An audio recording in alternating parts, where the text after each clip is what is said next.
जो बहुजन के सच्चे ईमानदार जो अम्बेडकरवादी लोग हैं, उनकी पहचान किस तरीके से करें, वह हमारे दर्शकों को बताएं। धन्यवाद। ये जो आपने सवाल किया है, ये बहुत संजीदा सवाल है और इस सवाल को हमारे समाज, खासकर बहुजन समाज के पढ़े लिखे जो अपने को इंटेलेक्चुअल कहते हैं, इस सवाल को वो भी नहीं समझ पाते हैं कि जिस समय में वो हैं, उस समय में उनका जो है लीडर कौन है। तो मैं आपको बताना चाहता हूं कि इस बारे में बाबा साहब अम्बेडकर के कुछ सिद्धांत हैं। अब वो सिद्धांत क्या है कि बाबा साहब अम्बेडकर ने जो भी आंदोलन चलाया है, वो बहुजन समाज को इकट्ठा करने का आंदोलन चलाया है कि बहुजन समाज के लोग यूनाइट किए जाएं। और जो मनुवादियों का जो कार्यक्रम है वो क्या है, वो बहुजन समाज को डिवाइड करने का कार्यक्रम है। आपको पता है जाति प्रथा का मुख्य लक्ष्य क्या है? उसमें एक बड़ा लक्ष्य है कि बहुजन समाज के लोग को कैसे हम डिवाइड किए जाएं। वो एक ही गांव में रहते हैं लेकिन एक दूसरों के प्रति भाईचारा नहीं होता, एक दूसरों के प्रति क्या होती है, नफरत होती है। और नफरत किस आधार पे होती है? हर आदमी अपना काम करके अपना जीविका चला रहा है, लेकिन फिर भी एक दूसरे से नफरत है। क्यों? क्योंकि वो जाति का जो उनके अंदर गुण भरा गया है, मनुवाद के कारण, मनुवादियों ने जो ये गुण भरा है जातियों का, वो लोगों को आपस में नफरत पैदा करती है। और बाबा साहब क्या कर रहे हैं? बाबा साहब का जो आंदोलन है लोगों में भाईचारा पैदा करता है, यानी कि लोगों को इकट्ठा करता है। अब सवाल ये है कि हम इकट्ठा कहाँ हों, इकट्ठा किसके साथ हों, ये सवाल है। तो उसके लिए बाबा साहब अम्बेडकर ने ये बोला है कि unite under one leader, unite under one organisation, unite under one programme. आप देखते हैं कि मान्यवर साहब ने जो आंदोलन चलाया, लोगों को पहले जागरूक किया, तो अब आपको जागरूक हो गए हैं तो जागरूक लोगों को इकट्ठा होना है। तो कहाँ इकट्ठा होना है? तो उसका नाम रखा उन्होंने बहुजन समाज पार्टी। और बाबा साहब की जो सलाह है कि यूनाइट अंडर वन लीडर, फिर वो अपने जाने से पहले हमें बहुजन समाज को एक लीडर देके गए जिसको आज हम लोग बहन कुमारी मायावती जी के नाम से जानते हैं। अगर कोई व्यक्ति कितना भी पढ़ा लिखा है, आप केवल एक सवाल कर दीजिए कि आपका नेता कौन है, आज आपका नेता कौन है राष्ट्रीय स्तर पे।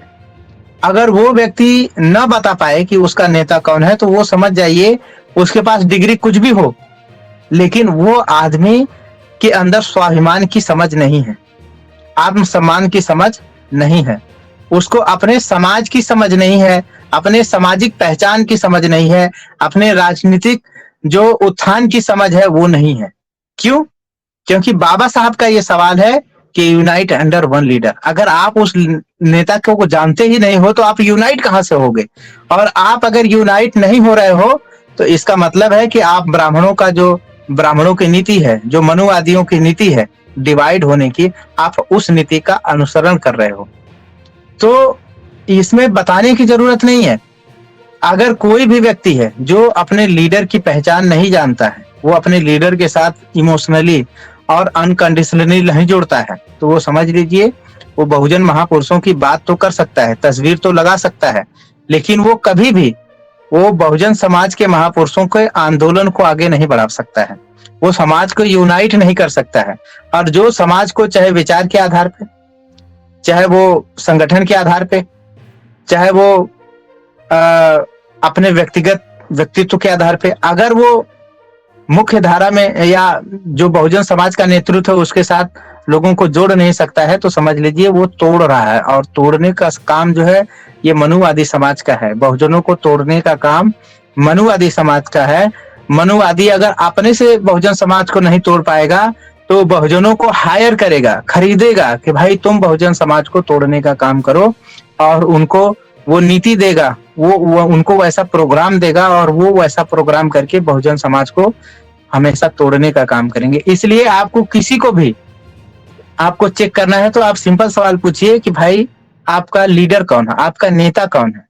भाई बहुत सारे लोग बोलते हैं कि मैं बाबा साहब को मानता हूँ, मैं मान्यवर साहब को मानता हूँ, लेकिन मैं बहन जी को नहीं मानता हूँ।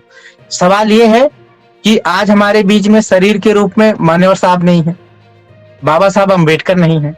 अगर आज हमें बहुजन समाज को किसी नीति पे फैसला लेना है, तो वो फैसला कौन लेगा? वो कौन आपका लीडर है जो फैसला लेगा?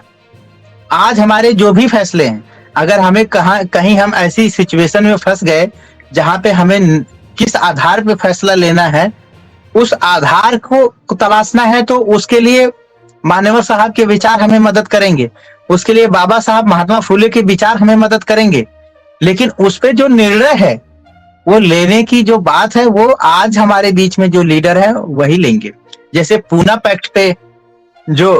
पैक्ट जो करार हुआ, बाबा साहब ने जो करार किया, तो बाबा साहब को निर्णय लेना पड़ा कि हाँ, मुझे साइन करना पड़ेगा।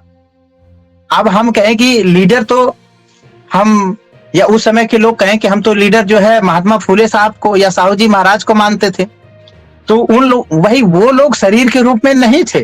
वो जब थे तब लीडर थे। आज वो हमारे महापुरुष मार्गदर्शक हैं। अगर हमें कोई बात नहीं समझ में आती है तो हम उनके विचारों से समझने की कोशिश करेंगे।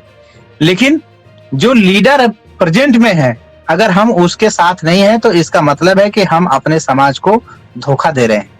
अगर गांधी के साथ गांधी के लोग नहीं होते, तो क्या गांधी मनुवादियों का जो हित है वो इतना सुरक्षित कर पाते? नहीं कर पाते। तो कहने का मतलब है कि आपके बीच में वैचारिक कितनी भी मतभिन्नता हो, लेकिन आप अगर लीडर के साथ यूनाइट नहीं है, आप एकजुट नहीं है, तो इसका मतलब आप बहुजन समाज के क्या है, बहुजन समाज के खिलाफ काम कर रहे हैं, बहुजन महापुरुषों के खिलाफ काम कर रहे हैं, और बहुजन समाज को डिवाइड कर रहे हैं।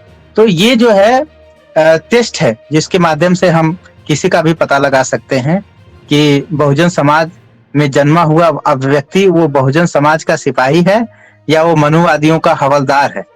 तो इसी एक फार्मूले से हम उसको पता लगा सकते हैं। अगर आपने अभी तक हमारा चैनल सब्सक्राइब नहीं किया है तो सब्सक्राइब करें और घंटी का बटन बिल्कुल भी दबाना ना भूलें, ताकि सभी लेटेस्ट खबरें पहुंच सकें आप पे सबसे पहले।